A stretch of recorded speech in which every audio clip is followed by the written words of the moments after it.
स्वागत है बच्चों आपका फिर से आपके अपने YouTube चैनल डीडी पाठशाला में।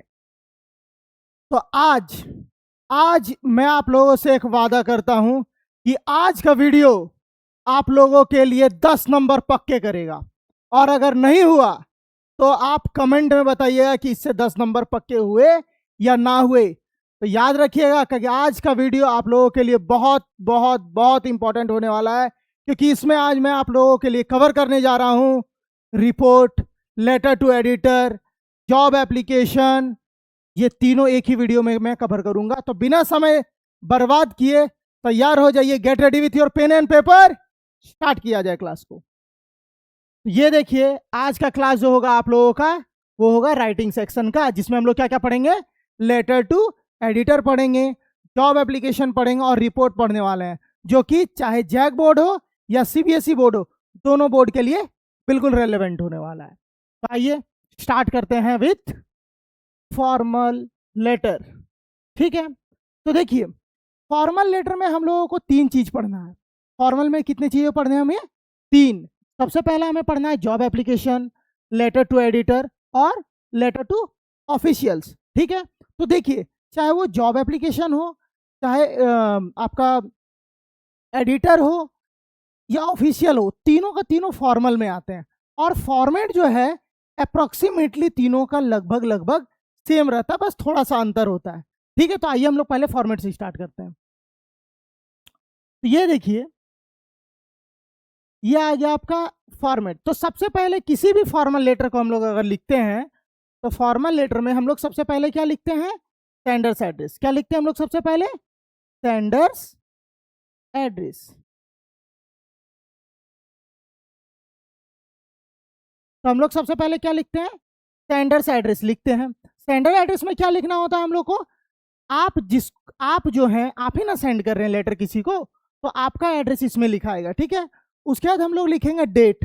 डेट कैसे लिखेंगे? तो डेट हम लोग लिखने का तरीका बताए थे, आप लोग ऐसे लिख दीजिए 26 अप्रैल 2024, या फिर आप लोग ऐसे भी लिख सकते हैं अप्रैल 26 2024। तो ये 2 फॉर्मेट में आप लोगों को डेट लिखना है। और आप लोग को पहले ही बताया था ऐसे नहीं लिखना है, ऐसे नहीं लिख दीजिएगा फॉर्मेट, नहीं तो गलत हो जाएगा आप लोगों का डेट। ठीक है, चलिए उसके बाद देखिए हम लोगों को क्या लिखना होता है? Receiver's address. रिसीवर्स एड्रेस में हम लोग क्या लिखते हैं? रिसीवर्स एड्रेस में हम लोग लिखते हैं आप जिसको लेटर भेज रहे हैं और आपका लेटर जो रिसीव कर रहा है उसको हम लोग लिखेंगे वहां पे रिसीवर्स एड्रेस। ठीक है, उसके बाद सब्जेक्ट लिखेंगे, उसके बाद सैल्यूटेशन लिखेंगे। सैल्यूटेशन में क्या लिखना? फॉर्मल है तो रेस्पेक्टेड लिखना होगा, रेस्पेक्टेड सर, रेस्पेक्टेड मैम, ये होगा आपका सैल्यूटेशन में। ठीक है, अब आते हैं उसके बाद बॉडी। बॉडी में देखिए 3 पैराग्राफ में आपको बॉडी कंप्लीट करना है। बॉडी कितने पैराग्राफ में कंप्लीट करना है? 3 पैराग्राफ में। तो फर्स्ट पैराग्राफ में क्या लिखना है, सेकंड पैराग्राफ में क्या लिखना है, थर्ड पैराग्राफ में क्या लिखना है? तो देखिए सबसे फर्स्ट पैराग्राफ में आप लोग को इंट्रोड्यूस करके बताना है that why are you writing this letter, कि आप जो लेटर लिख रहे हैं वो क्यों लिख रहे हैं। सेकंड पैराग्राफ में आपको डिटेल बताना है जो भी आपका प्रॉब्लम है। और थर्ड में आप कंक्लूड करेंगे और खत्म हो जाएगा आपका लेटर। और उसके नीचे आप लोग डालिएगा सैल्यूटेशन, डेजिग्नेशन डालिएगा। डेजिग्नेशन में क्या आएगा? योर्स फेथफुली या फिर योर्स सिंसियरली। उसके अलावा कुछ नहीं दीजिएगा, ऐसा नहीं कि योर लविंग दे दिए, और यहाँ पे आपका फॉर्मेट खत्म हो जाएगा। तो देखिए बॉडी में क्या है? Introduce yourself and mention job, date, publication, detail about oneself and the reason to hire you. ठीक है, तो ये तो आपका फॉर्मेट है क्या चीज का? फॉर्मल का। ठीक है, चलिए आप लोग इसका स्क्रीनशॉट ले सकते हैं। ठीक है, आप इसका स्क्रीनशॉट ले सकते हैं। आते हैं हम लोग नेक्स्ट।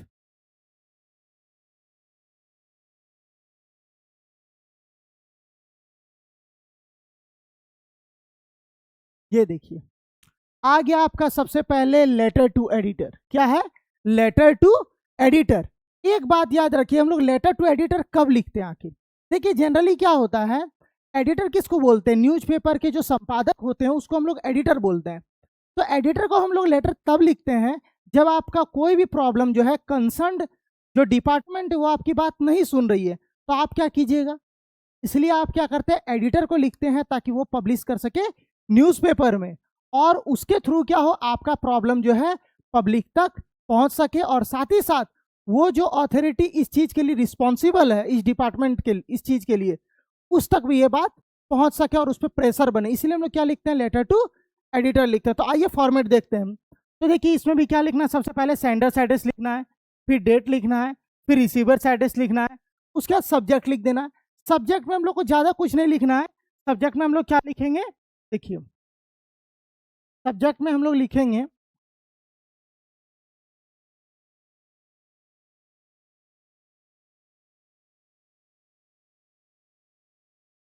प्रॉब्लम रिगार्डिंग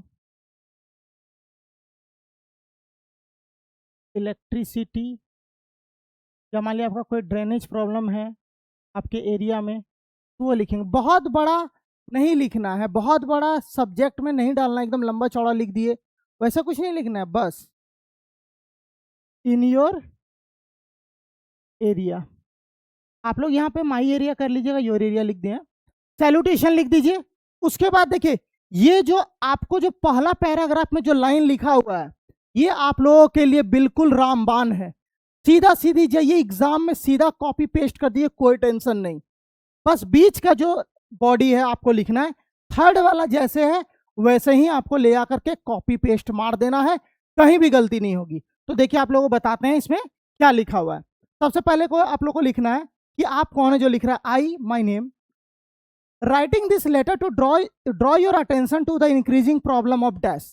मैं इस पत्र को लिख रहा हूं आपको, आपका ध्यान खींचने के लिए, किस प्रॉब्लम पे, जो भी आपका प्रॉब्लम है यहाँ पे लिख देना। मान लिया इलेक्ट्रिसिटी, प्रॉब्लम ऑफ इलेक्ट्रिसिटी, ठीक है, थ्रू योर स्टीम न्यूज़पेपर। तो आप यहां बता रहे हैं that you want to write this letter to the editor because you want to draw the attention of concerned authority। जो अथॉरिटी कंसर्न है इस चीज के लिए, उस तक आप अपनी बातों को पहुंचाना चाहते हैं with the help of newspaper, ठीक है। तो वही चीज यहाँ पे लिखा हुआ है कि I writing this letter to draw your attention towards the increasing problem electricity through the column of your steam newspaper. Steam newspaper का मतलब क्या होता है, स्टीम का मतलब होता है जो बहुत पॉपुलर होता है, steam newspaper. This issue has been causing serious inconvenience. ये जो प्रॉब्लम है इसके कारण आपको क्या हो रहा है, इनकन्वीनियंस हो रहा है। इनकन्वीनियंस का मतलब क्या हो रहा है, असुविधा। तो आपको क्या हो रहा है, इनकन्वीनियंस हो रहा है टू द पब्लिक, और पब्लिक को भी हो रहा है, and requires immediate attention from the concern authorities. और जो कंसर्न अथॉरिटीज है उससे आपको क्या चाहिए, इसका सॉल्यूशन चाहिए, लेकिन मिल नहीं रहा है। You have already notified many times to the concern authority, लेकिन वो लोग कोई काम नहीं कर रहे हैं। तो आप पहला लाइन ये लिख दीजिए कि आपकी मदद से मैं आप अपना जो प्रॉब्लम है, जो डिपार्टमेंट है, उस तक मैं इस बात को पहुंचाना चाहता हूं। देखिए यहाँ पे हम कंसर्न अथॉरिटी ही क्यों लिखे हैं, लिख सकते थे ना इलेक्ट्रिसिटी डिपार्टमेंट लिख सकते थे, और भी म्यूनसिपैलिटी लिख सकते थे, कुछ भी लिख सकते थे, लेकिन कंसर्न अथॉरिटी क्यों लिखे, क्योंकि देखिए कंसर्न अथॉरिटी का मतलब क्या होता है, authority that is responsible for that problem, ठीक है। अब मान लीजिए आपका इलेक्ट्रिसिटी प्रॉब्लम है, तो हर बार आपको बोर्ड का नाम लिखना पड़ेगा, तो उससे बेहतर तो यही है ना कि एक ऐसा वर्ड डाला जाए जो कि सबके लिए क्या हो, काम आ जाए। तो यहाँ पे कंसर्न अथॉरिटी हम लोग लिख देते हैं, ठीक है। उसके बाद देखिए बीच में हम लोग को क्या लिखना है, जो भी आपका प्रॉब्लम है। मान लीजिए इलेक्ट्रिसिटी का सप्लाई का प्रॉब्लम है, तो आप वहाँ पे लिख लिया गया कि इलेक्ट्रिसिटी सप्लाई अगर दिक्कत हो रहा है, उसके कारण आपका हाउस होल्ड वर्क्स नहीं हो पा रहा है, आपके जो घर के इलेक्ट्रिकल अप्लायंसेस है वो काम नहीं कर पा रहे हैं अच्छे से, आप जो है पढ़ाई अच्छे से नहीं कर पा रहे हैं, आपका वॉशिंग मशीन काम नहीं हो रहा है, आपके लैपटॉप्स नहीं काम कर रहे हैं, घर में बच्चों का एग्जाम है वो पढ़ नहीं पा रहे हैं। तो जो जो इनकन्वीनियंस असुविधा आपको हो रही है वो आपको बीच में बता देना है। और उसके बाद तीसरा लाइन जो हम लोग, तीसरा जो पैराग्राफ हम लोग लिखेंगे, उसमें क्या लिखेंगे, I shall be grateful thankful if you give this matter a little space in your steam newspaper. तो मैं आपका बहुत ही शुक्रगुजार रहूंगा अगर आप इस मैटर को थोड़ा सा जगह दे दे अपने न्यूज़पेपर में, ताकि मेरी बात जो है वो आपके मदद से कंसर्न अथॉरिटी तक पहुंच जाए, and it would create a mass awareness and concern authority में लुक इनटू दिस मैटर। और इससे क्या होगा, ये बात सिर्फ कंसर्न अथॉरिटी तक ही नहीं पहुंचेगा, मास तक भी पहुंचेगा, लोगों तक भी पहुंचेगा, और जो कंसर्न अथॉरिटी है वो इस पे ध्यान दे पाएंगे। मैं look into this matter and take necessary steps to resolve this matter. और क्या करेंगे, जो कंसर्न अथॉरिटी है इस मैटर को सुलझाने के लिए क्या करेंगे, जो नेसेसरी स्टेप्स है उस चीज को वो लोग लेंगे ताकि इसको जल्द से जल्द सॉर्ट आउट किया जा सके। तो ये आपका 3 पैराग्राफ में आपका खत्म हो जाएगा लेटर टू एडिटर, जिसमें आपका फर्स्ट वाला सेम रहेगा, सेकेंड वाला सेम रहेगा। बस आपको यहाँ पे जो भी प्रॉब्लम है, यहाँ पे जो ब्लैंक छोड़े हैं हम, वहां पे आप लोगों को क्या लिखना है, जो भी आपका प्रॉब्लम है यहाँ पे प्रॉब्लम लिख दीजिए, बाकी सारा का सारा आप सेम लिख दीजिए, कोई दिक्कत नहीं है। ये भी सेम रहेगा, बस यहाँ पे आपको क्या करना है, आपके प्रॉब्लम्स को लिखना है और आपको यहाँ पे अच्छे से ध्यान देना है, यहाँ पे अच्छे से आप लोगों को लिखना पड़ेगा पूरा बॉडी को, ठीक है। और लास्ट में, उसके बाद आप लोग को लास्ट में क्या करना है, लास्ट में आप लोगों को आपको स्क्रीनशॉट मारना है, स्क्रीनशॉट मार सकते हैं आप लोग। चलिए,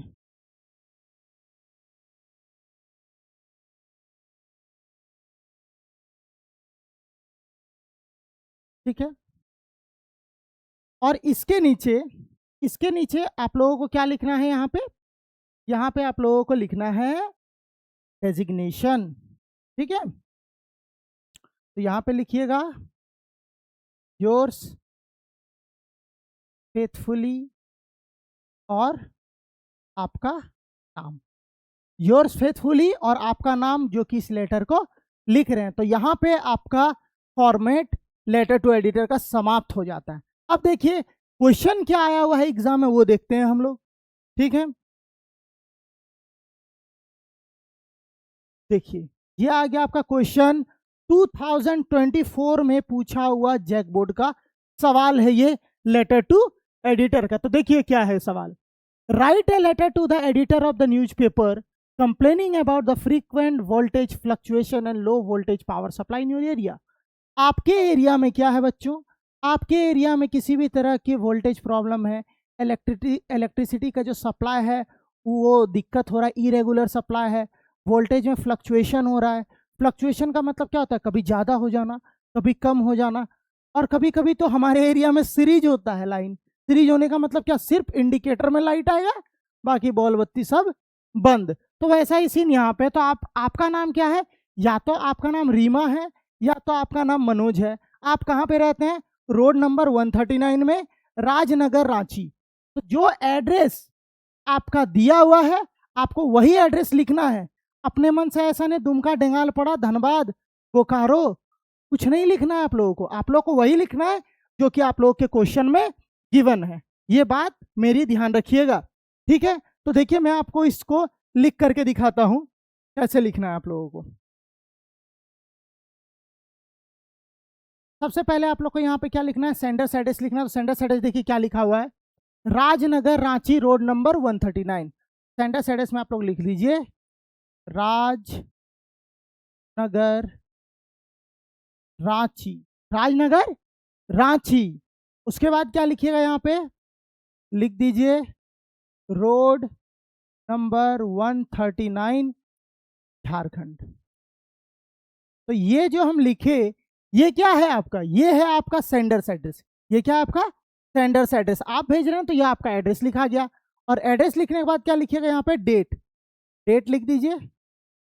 डेट क्या लिखिएगा, आज हम लिख देते हैं 21 जनवरी 2026, 21 जनवरी 2026 डेट लिख दिए। उसके बाद आपको क्या लिखना, आप ये लेटर किसको लिख रहे हैं, एडिटर को लिख रहे हैं। तो यहाँ पे लिखिएगा द एडिटर। और सुनिए, कभी कभी क्वेश्चन में क्या होता है ना, कौन सा पेपर का, कौन सा न्यूज़पेपर का एडिटर है वो नाम दिया रहता है। अगर नाम दिया हुआ है तो वही नाम लिख दीजिए, और अगर नाम नहीं दिया तो आप नाम लिख सकते हैं। जैसे कि मान लीजिए एडिटर है तो द हिंदुस्तान टाइम्स का है, तो हम लिख देते हैं द हिंदुस्तान टाइम्स, ठीक है, द हिंदुस्तान टाइम्स झारखंड, ठीक है। या आपका एरिया है वो नाम दे सकते हैं। उसके बाद यहाँ पे आप लोग लिखिएगा सैल्यूटेशन। क्या लिखिएगा? सैल्यूटेशन से पहले सब्जेक्ट लिखिएगा। यहाँ पे सब्जेक्ट लिखिएगा क्या? रिगार्डिंग। क्या लिखिएगा? ज्यादा बड़ा नहीं लिखना है, रिगार्डिंग लिखिए। और उसके बाद क्या लिखिएगा? देखिए रिगार्डिंग, देखिए यहाँ पे लिखा हुआ है frequent voltage fluctuation end voltage power supply इन एरिया। कंप्लेन यही है ना, फ्रीक्वेंट वोल्टेज फ्लक्चुएशन। तो यहाँ पे वही चीज आप लोग को लिख देना है सेम टू सेम यहाँ से, regarding frequent voltage fluctuation and low voltage in our area. या फिर आप लोग ऐसे भी लिख सकते हैं, regarding irregular supply of electricity and fluctuation problem in our area। तो आप लोग ऐसे भी लिख सकते हैं, लेकिन बहुत बड़ा हो जाएगा तो इतना नहीं लिखिएगा, बस छोटा सा लिखिएगा, regarding irregular supply of electricity, या फिर regarding frequent voltage fluctuation and low voltage problem in area. ठीक है, तो ये आपका क्या क्या हो गया? सेंडर्स एड्रेस हो गया, ये डेट हो गया, ये आपका रिसीवर्स एड्रेस हो गया, ये आपका सब्जेक्ट हो गया। उसके बाद हम लोग क्या लिखेंगे बच्चों? सैल्यूटेशन लिखेंगे। तो क्या लिखेंगे? Respected sir, respected sir.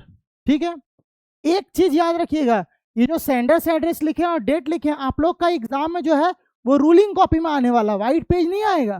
तो रूलिंग में कैसे लिखना है, इसको लिख लीजिएगा, उसके बाद एक थोड़ा सा लाइन छोड़ दीजिएगा, एक उसका डेट लिखिएगा, फिर एक लाइन छोड़िएगा, उसके बाद फिर आपका रिसीवर से एड्रेस लिखिएगा, फिर एक लाइन छोड़िएगा, फिर सब्जेक्ट लिख दीजिएगा, फिर एक लाइन छोड़ करके इस साइड से रेस्पेक्टेड सर सैल्यूटेशन लिख दीजिए, और उसके बाद आपका अपना बॉडी स्टार्ट कर सकते हैं।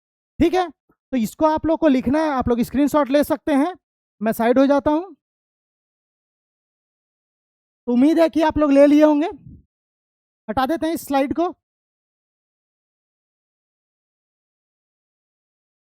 चलिए एक नेक्स्ट स्लाइड ले लिया जाता है। अब इसमें हम लोग को क्या लिखना है? तो देखिए बहुत कुछ नहीं लिखना है, जैसे वहां पे हम लोग लिखे थे वैसे यहाँ पे भी हम लोग लिख सकते हैं। ठीक है, देखिए ये वाला स्लाइड याद है ना? तो जैसा इसमें लिखा हुआ है तो फर्स्ट और लास्ट तो सेम रहेगा, बस बीच का बॉडी हम लिख देते हैं, क्योंकि समय वेस्ट करके फायदा बच्चों नहीं है, बिकॉज एग्जाम बहुत नजदीक है। तो आप लोग ऊपर वाला वैसे ही लिख दीजिएगा, बस यहाँ पे इलेक्ट्रिसिटी डाल दीजिएगा, बीच वाला बॉडी आपको हम लिख करके दिखाते हैं क्या होगा। तो यहाँ पे लिखिएगा बीच में,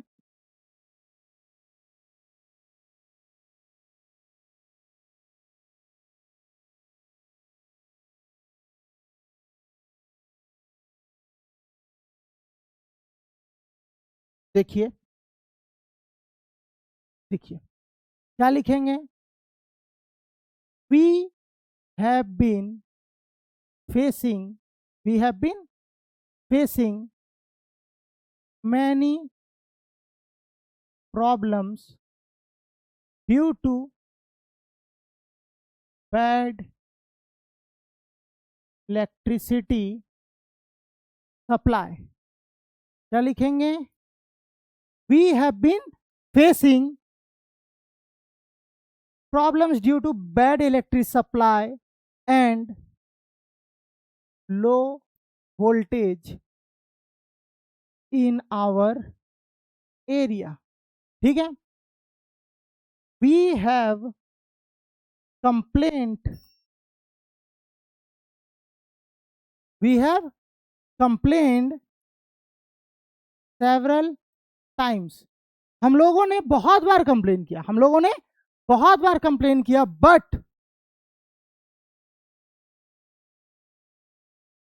no any solution has been given.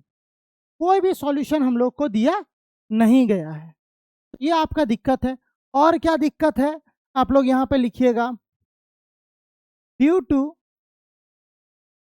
This, इसके कारण, we are unable to perform, we are unable to perform our daily household works, we are unable to perform our daily household works, ठीक है. We cannot read, नहीं लिखिएगा, study लिखिएगा, ठीक है, read नहीं लिखिएगा, स्टडी लिखिए. We can not study at night, रात में आप लोग पढ़ाई नहीं कर पा रहे हैं. आवर इलेक्ट्रिकल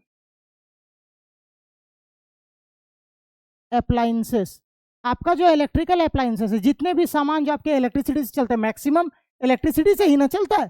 तो क्या लिख रहे हैं हम लोग, our electrical appliances can not perform their task without electricity,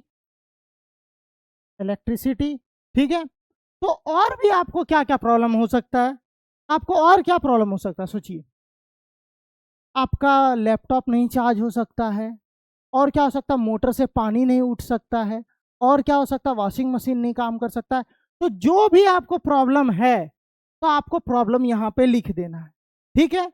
और ये भी लिखना है that we have been facing this problem for weeks, हफ्तों से हम लोग ये प्रॉब्लम को फेस कर रहे हैं, लेकिन अभी तक कोई सॉल्यूशन नहीं निकला है, ठीक है. तो एक लाइन और हम लिख देते हैं, विदाउट इलेक्ट्रिसिटी समटाइम्स, कभी कभी तो क्या होता है, our appliances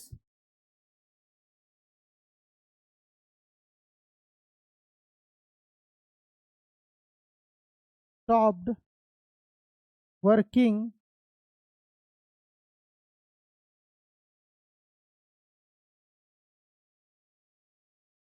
in between the work, in between the work.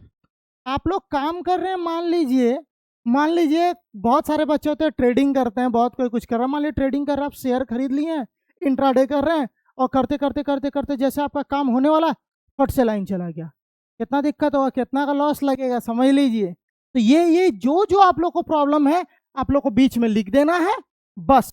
और फिर फाइनल आपका जो आएगा वो क्या आएगा, इसको खींचना है, स्क्रीनशॉट लेना है, ले लीजिए.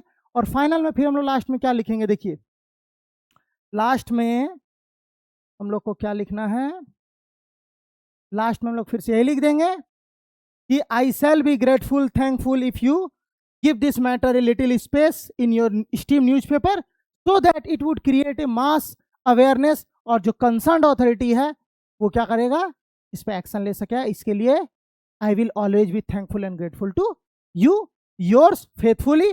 और आपका नाम क्या लिखाएगा वहां पे, क्वेश्चन में क्या था, क्वेश्चन में क्या था, आपका नाम रीना या मनोज. तो लास्ट में आप लोगों को क्या लिख देना है, रीना या फिर मनोज. तो आप लोग यहाँ पे लिख दीजिएगा लास्ट में योर्स फेथफुली, ठीक है,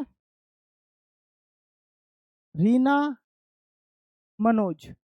जो लड़के हैं वो मनोज लिख दीजिएगा, जो बच्चियां हैं वो क्या लिख देंगे आप लोग, रीना लिख दीजिएगा. और एक चीज गलती नहीं कीजिएगा, योर और यहाँ पे जो एस लिखा हुआ योर्स, उसके बीच में अपॉस्ट्रॉफी नहीं डालना है, ठीक है, पूरा साथ में होगा योर्स फेथफुली.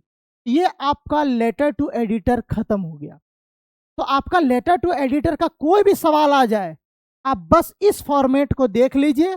आपका फर्स्ट लाइन जो फर्स्ट बॉडी का पैराग्राफ है और आखिरी का पैराग्राफ है वो सेम रहने वाला है, बीच का बॉडी बस आपको लिखना है. टेंशन फ्री हो जाइए, आपके 5 नंबर पक्के. अब हम लोग बढ़ते हैं आगे.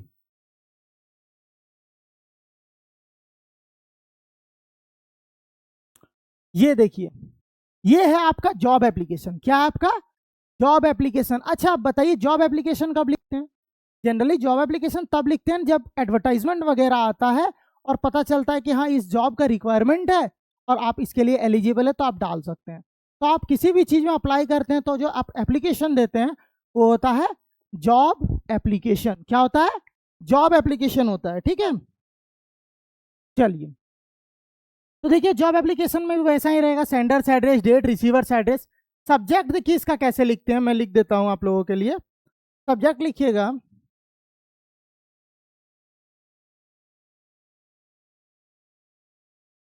Application for the post of blank. आप जिस भी पोस्ट के लिए अप्लाई कर रहे हैं वो पोस्ट का नाम लिख दीजिए, बस ऐसे लिखना है। Application for the post of, मान लिया टीचर के लिए कर रहे हैं तो टीचर, मान लिया application for the post of manager तो मैनेजर लिख देंगे, application for the post of post master तो वो लिख देंगे। बस आपको इतना ही लिखना है, उससे ज़्यादा कुछ लिखने की जरूरत नहीं है। उसका सैल्यूटेशन डाल देंगे, सैल्यूटेशन में डाल देंगे रेस्पेक्टेड सर, क्या डाल देंगे, रेस्पेक्टेड सर डाल दिए, ठीक है। उसके बाद देखिए कोई भी हम लोग जॉब एप्लीकेशन लिखते हैं तो सबसे पहले आपको कहीं ना कहीं से तो पता चला होगा ना, या फिर आप लोग ऐसे ही एडवर्टाइजमेंट के बिना आप लोग जॉब एप्लीकेशन डाल देते हैं, तो आपको कुछ तो सोर्स होगा पता चलने का। तो इसीलिए हम लोग यहाँ पे क्या लिखे हैं, this letter is in response to the advertisement publish in dated इतना तारीख। ये जो लेटर है किसके रिस्पॉन्स में है, जो एडवर्टाइजमेंट आया था पब्लिश हुआ था कितने तारीख को, इतना तारीख को। और यहाँ पे आप लोग डाल दिया source of information. Source of information का मतलब कहाँ से मिला था, हो सकता है आपको इंटरनेट से मिला हो सकता है आप लोग को कहीं न्यूज़पेपर से मिला हो, तो जहाँ से मिला हो तो यहाँ पे लिख देना है कि इतना तारीख को मिला था हमको इसका इंफॉर्मेशन यहाँ से। और I am writing this letter to express my need and interest in this job, और आप इस जॉब के लिए इंटरेस्टेड हैं तो आप ये पत्र लिख रहे हैं। और ये बता रहा है I am aware of the qualification that is required for this post. मान लीजिए जब भी एड वगैरह निकलता है तो उसमें बताया जाता है ना कि अगर इस जॉब को लेना है तो आपका रिक्वायरमेंट ये चीज़ है, क्वालिफिकेशन ये चीज़ होना चाहिए। तो वही लिखे हैं कि मैं इस बात से अवेयर हूं कि क्वालिफिकेशन क्या क्या है, and I am eligible for that post and I would like to present my candidature. बाबू देखिए कैंडिडेचर का मतलब क्या होता है, आपका जितना भी क्वालिफिकेशंस के लिए जो आपके सर्टिफिकेट्स हैं वो आपका कैंडिडेचर होता है। तो कैंडिडेचर एज पर रिक्वायरमेंट, जो भी आपका रिक्वायरमेंट है उसके अकॉर्डिंग से मुझे सारा कुछ पता है और मैं इस चीज़ के लिए एलिजिबल हूँ और मैं चाहता हूँ दैट कि मैं उसमें अप्लाई करूँ, इसलिए मैं ये पत्र आपको लिख रहा हूँ। तो यहाँ पे आप लिख दिए। बीच में आपको डालना है पर्सनल डिटेल, क्या करना है, पर्सनल डिटेल डालना है। उसके बाद क्या डालना है, क्वालिफिकेशन, आपकी स्किल्स क्या क्या है, आपका एक्सपीरियंस क्या है, और आपको वो जो हायर करेगा वो क्यों हायर करे, आप में ऐसा क्या है जो दूसरे में नहीं है, सब कुछ तो होना चाहिए। तो आप में जो क्वालिटीज़ है वो आपको बताना है कि मैंने जो है ऑक्सफोर्ड यूनिवर्सिटी से ये डिग्री को पास आउट, ये डिग्री मैंने लिया है। उसके बाद आप बताओगे कि आप कितने पंचुअल हो, आप बताओगे कि आपके पास कम्युनिकेशन स्किल्स कितना अच्छा है, और क्या बताना है आप लोगों को कि मैं बहुत पंचुअल हूँ टाइम का, मेरे अंदर ये क्वालिटीज़ है और इसीलिए मैं चाहता हूँ कि आप मुझको हायर करें। अगर आप मुझे हायर करते then I will never let you down, कि मैं आपको कभी भी निराश नहीं करूँगा। तो आपको लिखना है बीच में क्या लिख दीजिएगा, जो जो आप में स्किल्स है, जो जो क्वालिटीज़ है। मेरे पास 7 साल का एक्सपीरियंस है एज ए, जो भी पोस्ट के लिए है, एज ए टीचर मुझे 10 साल का एक्सपीरियंस है, एज ए मैनेजर मैं इस बैंक में काम कर चुका हूँ। तो आपको यहाँ पे अपना एक्सपीरियंस, आपके स्किल्स सारा कुछ बताना है बीच में जो बॉडी है ना उसमें, यहाँ पे। और उसके बाद फिर एट लास्ट आप लोग क्या लिखिएगा, I would therefore like to conclude my letter, इसलिए मैं अपने लेटर को कंक्लूड करना चाहता हूँ, खत्म करना चाहता हूँ, बाय ए हम्बल रिक्वेस्ट, एक हम्बल रिक्वेस्ट के साथ, summoning me as per your convenience, कि आप मुझे समन कर सकते हैं। समन का मतलब क्या होता है बच्चों, आवाहन करना, बुलाना। हमेशा ऐसा नहीं कि भगवान का ही आवाहन किया जाता है, आवाहन मतलब बुलाना। समन फॉर्मल में क्या होता है, समन भेजा जाता है, जनरली कोर्ट वगैरह से भी समन आता है आपके लिए। तो यहाँ पे आप लोग समन कर सकते हैं, आप मुझे एज पर योर कन्वीनियंस, आपको जब सुविधा है आप हमको बुला लीजिए।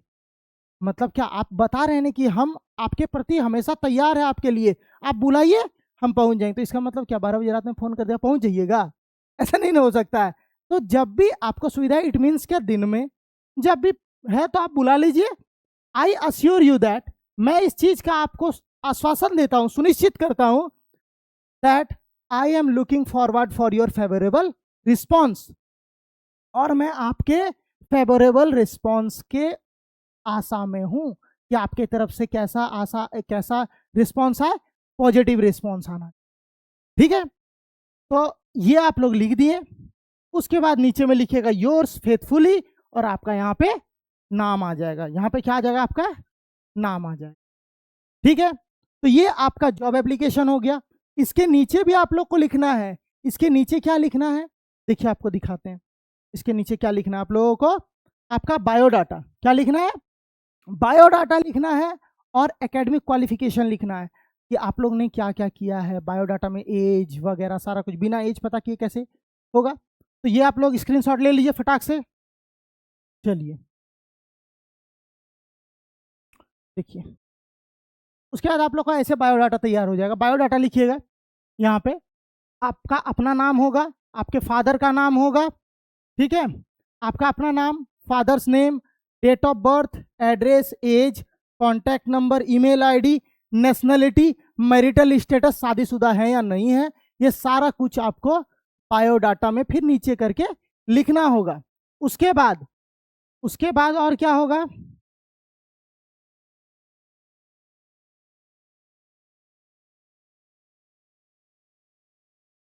उसके बाद आप लोग को अपना एकेडमिक क्वालिफिकेशन के लिए देखिए ऐसा एक फॉर्मेट बनेगा। ऐसा फॉर्मेट बना लीजिएगा और उसमें लिखिएगा आप कौन सा एग्जाम पास किए, किस बोर्ड से किए, यूनिवर्सिटी कौन सा था, आपका परसेंटेज कितना आया, 10th में कितना था, 12th में कितना, ग्रेजुएशन में कितना, ये सारा कुछ आपको लिखना पड़ेगा, यहाँ पे डालना पड़ेगा। ठीक है, उसके बाद आप रेफरेंस यहाँ पे लिखिए, जो कि रेफरेंस क्या होना चाहिए? हाई या इक्वल पोस्ट का होना चाहिए। कि आपको मान लीजिए, वो हम लोग बोलते हैं सिफारिश करते हैं ना, तो मान लीजिए आपके कोई चाचा वगैरह जो है वो इस पोस्ट में पहले थे या इसके थोड़ा सा लमसम के पोस्ट में थे, तो वो आपका सिफारिश लगा दिए कि ये मेरा भतीजा है, अच्छा काम करेगा, करवा लीजिए। तो यहाँ पे उनका नाम लिख दीजिएगा और उनका पोस्ट लिख दीजिएगा। उससे क्या होगा? आपको थोड़ा सा ज़्यादा एज मिल जाएगा। इसको नेपोटिज्म नहीं बोलिएगा, ठीक है? तो आपको एज मिल जाएगा और आपकी जॉब लग जाएगी। लास्ट में आप लोग जो है एक लाइन अटैच कीजिएगा इसमें कि I have attached my biodata and certificates with this letter, और आपका ये लेटर खत्म हो जाता है जॉब एप्लीकेशन। तो ये आपका बहुत इंपॉर्टेंट है जॉब एप्लीकेशन, सीबीएसई बोर्ड के लिए भी और जैक बोर्ड के लिए भी, दोनों के लिए इंपॉर्टेंट है। तो आप लोग को उम्मीद है समझ में आ गया होगा। तो हम लोग जो है क्या करेंगे, पढ़ते हैं आगे, दिखाते हैं आप लोगों को क्वेश्चन कैसा आता है जॉब एप्लीकेशन। ये देखिए जॉब एप्लीकेशन का क्वेश्चन, ठीक है।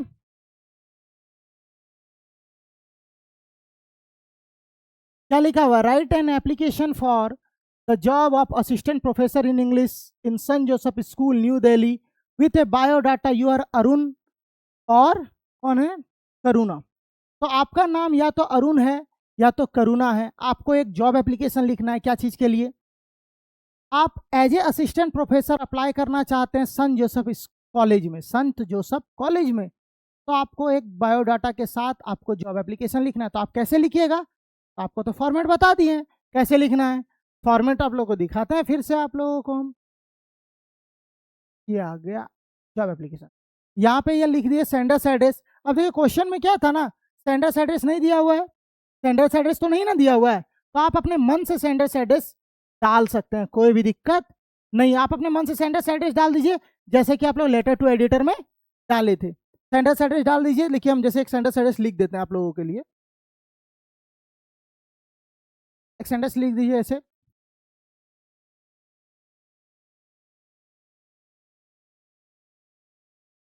करोल बाग सेक्टर 26 दिल्ली। ये आपका सेंडर्स एड्रेस हो गया। तो ये सेंडर्स एड्रेस लिख दिए। उसके बाद क्या लिखिएगा? यहाँ पे डेट डाल दीजिए, डेट लिख लीजिए। उसके बाद क्या लिखिएगा? Receiver's address. आप किसको लिख रहे हैं? संत जोसेफ कॉलेज। तो आप यहाँ पे लिखिए ST संत जोसेफ कॉलेज न्यू दिल्ली, ठीक है।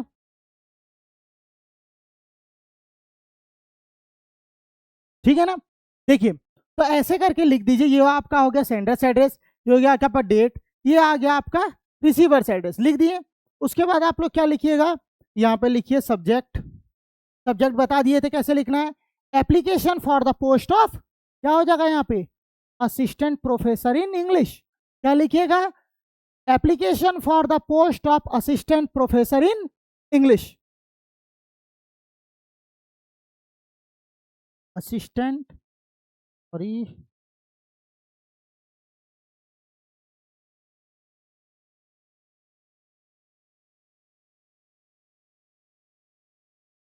क्या लिखेंगे? Application for the post of assistant professor in English. क्या लिखेंगे? Application for the post of assistant professor in English. तो यहां पे लिख दिए।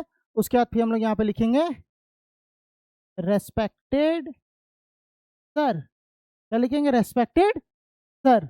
और उसके बाद हम लोग अपना बॉडी स्टार्ट कर देंगे। तो बॉडी मैं यहां पे नहीं लिखूंगा, आप लोगों के लिए बॉडी हम निकाल देते हैं जैसे पहले था।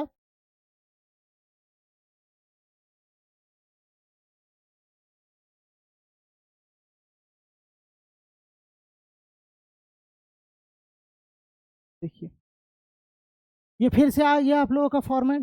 तो इसमें जैसे लिखा हुआ है वैसे ही सब कुछ लिख दीजिएगा। यहाँ पे जो डेट डालिएगा वो कौन सा डेट डालिएगा? जो डेट को निकला था। और याद रखिएगा यहाँ पे जो डेट डालिएगा यहाँ का डेट अलग होना चाहिए, यहाँ पर वाला जो डेट है ये जो डेट लिखिएगा ये अलग होना चाहिए, और यहाँ पे जो डेट लिख रहे हैं वो अलग होना चाहिए। दोनों अलग अलग डेट होगा, ठीक है। उसके बाद ये लिख देने के बाद यहाँ पे बीच में आप लोग को लिखना है, फिर यहाँ लास्ट में लिखना है, यहाँ योर्स फेथफुली आपका नाम, और आपको हम यहाँ पे लिख करके दिखाते हैं।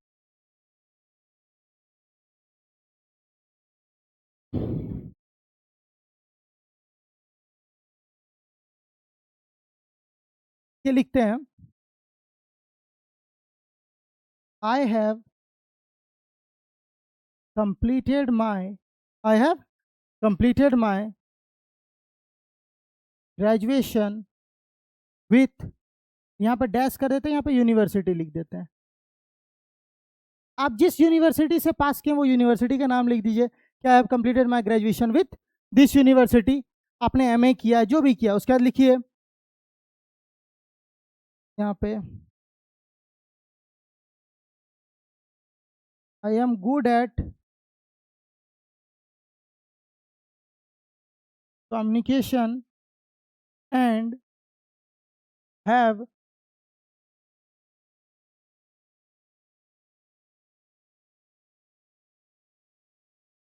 Experience of teaching for 7 years 8 years, जितना ईयर्स है वो आप दे दीजिए।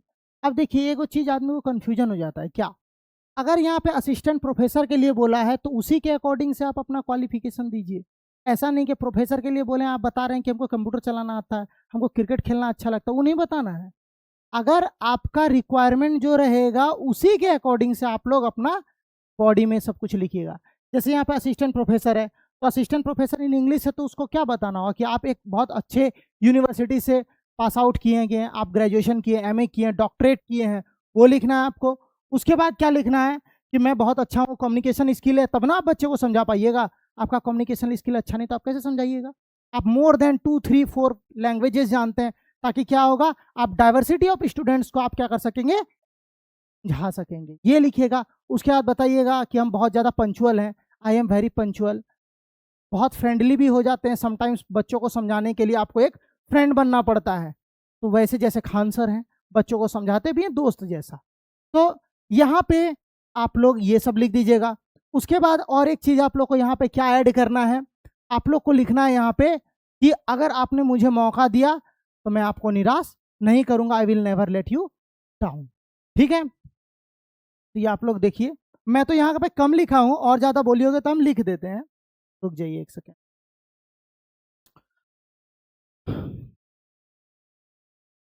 तो देखिए उसके बाद हम लोग लिख देंगे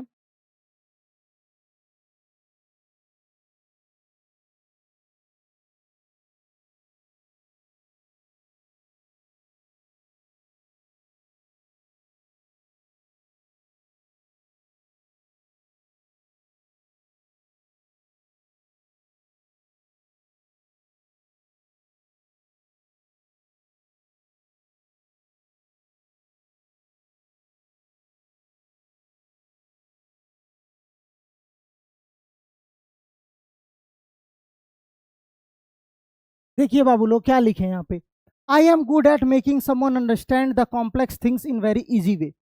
कोई भी कॉम्प्लेक्स चीज को ना हम बहुत आसानी से समझा सकते हैं, तो ये एक टीचर में क्वालिटी होना चाहिए, तो वो मेरे में है, इसलिए आप मुझको क्या कीजिए, हायर कीजिए।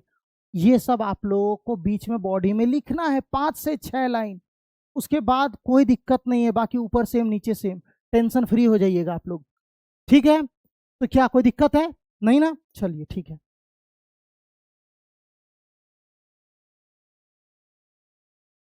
तो यहीं पे मैं आपका आज का क्लास खत्म करता हूं, और नेक्स्ट क्लास में हम लोग आगे का राइटिंग सेक्शन खत्म कर देंगे बहुत अच्छे से।